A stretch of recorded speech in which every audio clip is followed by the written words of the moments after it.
પાનાની મદદથી આપણે છે ને અહીંયા નામ રાખવાનું છે, પાનાની મદદથી એમ, બરાબર. ચાલો ટ્રાય કરો.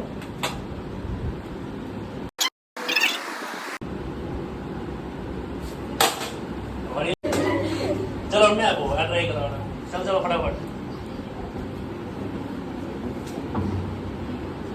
ગમે તે કરી શકો તમે, એમ નહીં રાખવાનું. એમ બસ એમ તો રહેવાનું જ કીધું. નહીં રહી. ચાલો ફિઝિક્સનો ઉપયોગ કરીએ ને આપણે થોડો. એક કામ કરો, મેં હવે એકના ફોલ્ડ કરવા.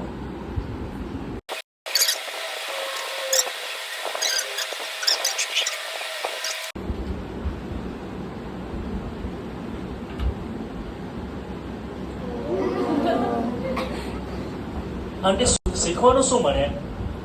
પતરાળો જે આકાર હોય ને આવો હોય, એટલા માટે આવો રાખવામાં આવે, જેથી કરીને અહીંયા જયારે કંપાસ બોક્સ આવી રીતના મૂકવામાં આવે ને અહીંયા ઉપર, તો અહીંયા દબાણ લાગે એમ, એ દબાણ પસરે એમ, નીચે જાય ને પરિણામી કેવું થાય તો ઓછું થાય એમ. તે આપણે આગળ ભણવાના છીએ દબાણનો કોન્સેપ્ટ.